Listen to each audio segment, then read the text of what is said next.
Hey, so I am just under 1 week out. It is Friday before my surgery. I'm being admitted on Wednesday for my aortic catheterization to check the blood vessels and go through everything. That's going to be Wednesday, and the surgery's Thursday.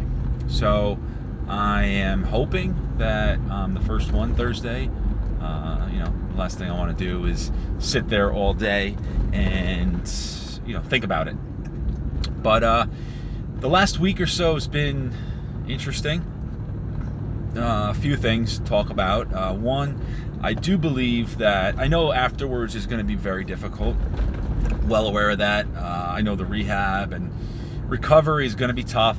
Like I said previously, I think that's more of a challenge. I'm okay with that. It's going to be painful. It's going to suck. Yeah, yada, yada, yada. But I think maybe looking back on this, a couple things. Looking back, I'm going to wind up saying that, first of all, it's a blur. I think a lot of trauma things in life are a blur, which is why, I told my wife, and I am also going to take some detailed notes throughout. I think that's going to help a lot. She's gone through some things, back surgery, thyroid surgery, and we kind of talking about it yesterday. We look back and it's kind of a blur. But I will say this. I think my advice to whoever I'm giving it to down the road is going to be that the last couple weeks were the hardest, especially the week before. I think I was told back in April, it's now November, I was told back in April I need the surgery. I thought about it a lot at first. Then I kind of just was, I didn't think about it as much throughout the summer, here and there, every other day, every couple times a week. But the last 2 weeks have been tough. The last few days, I'll say it's just consuming me at this point. I'm not in a bad way in that I'm worried, what if, everybody thinks, bad things. I'm not thinking of that at all. I'm very confident in my surgeon. I'm very confident in myself and being in good shape and being able to get through this. It's just the fact that it's going to happen. And, it does consume your life. And I think that's one of the, over the next 4 months, I want to look back, and I think I might say that the hardest part was thinking about it nonstop. I have been doing my yoga, which I've always done, but I've been getting into meditation. I've been doing that. Several people have recommended that. Highly recommend that, because breathing through difficult times in anything in life, not just surgery, is learning how to breathe correctly and how to clear your mind. I think is extremely important. And it's all part of my list. I'm actually looking forward. I really hope down the road that people reach out, and I can sit down with people and talk them through this too, because it's good to have someone in your corner. Which brings me to the next thing I wanted to talk about. I actually went to dinner 2 nights ago with an amazing doctor. Crazy irony is this doctor who I put a pool in for, or my company put a pool in for 30 years ago. He's a psychiatrist, amazing man. Had back in April, ironically enough, when I met with the surgeon, he was actually in there getting a surgery done at the same hospital by the same surgeon. I mean, it's really, really crazy. Anyway, so I immediately found out about it through a friend, and because he's still a customer of ours, that he had this procedure done, and I called him and we began speaking. Instantly had an amazing connection, and long story short, we wound up to dinner on Wednesday, and we talked for 6 hours. Granted, it was about other things too, but we spoke for 6 hours, and my wife, my father, him and myself, we just went over everything. And this guy's just so upbeat, so outgoing. He's 67, I believe. He's overweight, and he got through it. And that's exactly what he says. Look at me. Look at you. You're going to get through it, no problem. And it's funny because I actually stopped him right there, right when we first sat down. I said, Doc, listen, no disrespect. You're an amazing man. I appreciate everything you've done for me. I appreciate you coming here. I'm so grateful. I said, but everybody and their mother, everybody that knows someone that's been through this, anybody that has a family member or friend that's been through this, looks at me and says, yeah, you're going to be great. You're going to bounce back. You're going to recover well. You're going to do fine. You're going to be fine. Don't worry about it. I said, Doc, everybody's saying that to me. I get it. You know what? I know I'm going to be fine. I am going to be fine. I'm confident in that. I get it. Other people don't realize that I have 100 people telling me this. So I'm hearing it nonstop, constantly. So I stopped him. I said, Doc, listen, I'm going to be fine. I get it. I need to hear the negatives. I need to hear what was tough. What did you struggle with?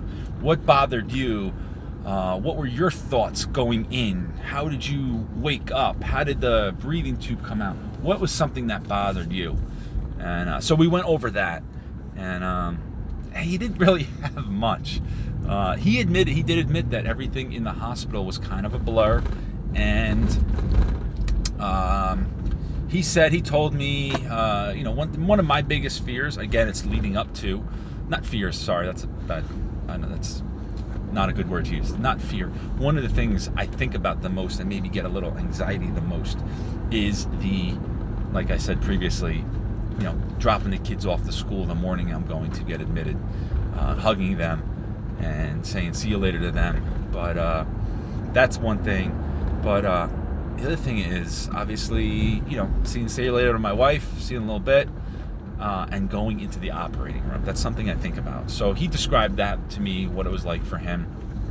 And, you hear different things. You hear that you walk into this big operating, and it's very, very, it's very, I don't want to say scary, but it's intense with the equipment and the stuff that's in the room. So, I've heard stories about people walking in, and there's a dozen doctors and nurses, anesthesiologists, they're all in there, and they all kind of stop what they're doing and like military stance. But he said it wasn't like that for him. He said it was a little eerie. He said he's in the pre-op room. He walked, basically, I guess it was a couple rooms over, into the operating room. He walked himself into the room, and he said there was just two anesthesiologists in there. He saw them, and he said that's the last thing he remembered. And then the first thing he remembered was coming out, and he just kept saying how amazing these nurses are, and they're great people person. They're literally the best at what they do. They're great all around. And he said he remembered the nurse waking him up very gently, very calmly. And he did still have the breathing tube in, which is a concern of mine. I've heard stories about that. Just being, and you have a million drain tubes and things hooked up to your body. It's not a pretty sight. But he said he woke up a little bit. He remembered that. And he remembers seeing, I guess, his wife and his kids were in the room. And apparently, I guess he just went back to sleep for a little while after that. And I guess a couple hours later, he re-woken up. And he had re-woken up. And I guess that's at the point where they took the breathing tube out. But he said, I don't know if he's sugarcoating it, and I really didn't want him to, but he said his biggest problem was the heat in the hospital. It was really hot. So that was his main focus when he woke up, just how hot it was. So he got him to turn down the air a little bit, I guess, and he was fine. But again, he didn't have a lot. I wish I was looking for more of a detailed description of the hospital stay and how you come out, and I will post that. My wife is going to have a notebook, and because I'll be out of it most of the time, I assume, portion of the time, she's going to write down detailed stuff just so we can look back. And like I said, the more information I have, I think it's going to be more calming to the 1 or 10 people, whoever's watching this and needs that advice.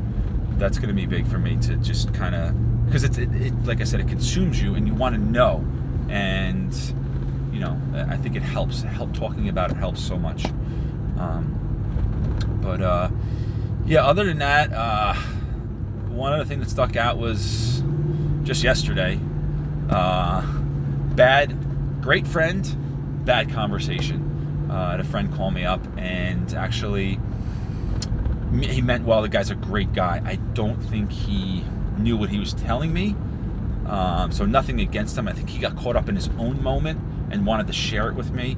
But apparently he had a situation where his 42-year-old neighbor, who was going through chemo and actually doing well, dropped dead. And it was a bad situation. And his wife, my buddy's wife, who's also a friend of ours, went over and was there like right after it happened. And then the guy's wife was screaming. It was a horrific scene.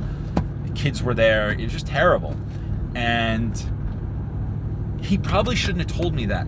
I'm strong-minded, so, I can handle it a little bit, but he should not have told me that. And you know what? I sensed when he started the conversation that it wasn't going well, or wasn't going to be well, and I probably should have stopped him there. I didn't, because I got caught up in it. But yeah, if you sense someone's going to tell you something negative or what's happened bad, just tell them to stop. Let's talk about it down the road.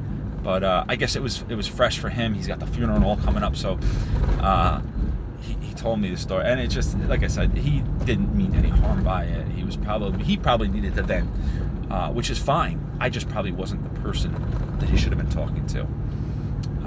And I told him, I said, please make sure your wife does not tell my wife, because that's a whole nother story right now. Is my wife, man, one of the strongest women I've met, I've known. She's amazing in a million ways. I don't have enough memory space on my phone to describe them all. But the last 3 or 4 days, she's been struggling bad. I've never seen her like this. Her face is just blown up from crying so much. She's trying to hide it from me. And again, I see her. We just talk through it. We hug a lot. We talk through it. She knows everything's going to be fine. It's consuming her. So she's thinking about it nonstop. Again, I think the week prior is going to be the toughest time for her too. But I've never seen her like this. Again, her friends are amazing. I reached out to her friends last night, actually, to please, contact her. They've already been amazing in contacting her nonstop, but maybe, kind of just pull her aside, or, speak to her a little bit more in depth about it. I don't know. I just felt like I was hugging her a lot, and we were together a lot. I said, this is where you need other people to step in. So I reached out to her friends last night, and they were instantly amazing, as always. I'm sorry if I'm beating that, but it's just amazing. Friends. Just surround yourself with good people, and it'll make times like this so much easier. Yeah, we have actually tonight. We have months ago, our friends. Not me, but they decided, let's do a Friendsgiving. I've never done it before. We're gonna make an annual thing, and we got that tonight. So that's probably gonna be very emotional. I think there's 30 of us. We're all gonna do our own feast together, which is going to be great. I'm looking forward to it. I am, and I don't want it to, it's not about me, it's about us all being together. And it's a great thing. So if this is one of those things that starts every year, I think that's really cool. So that's tonight. And then we're going to be in the home stretch. I'll try to do at least one more video beforehand, and we'll go from there. But we're in home stretch now. I just need the day to get here. I need it to get here. I do. And it will be soon. And then we'll begin the recovery process. But we'll go through that, and maybe we'll even be able to do a couple vlogs from the hospital. But that's pretty much it. And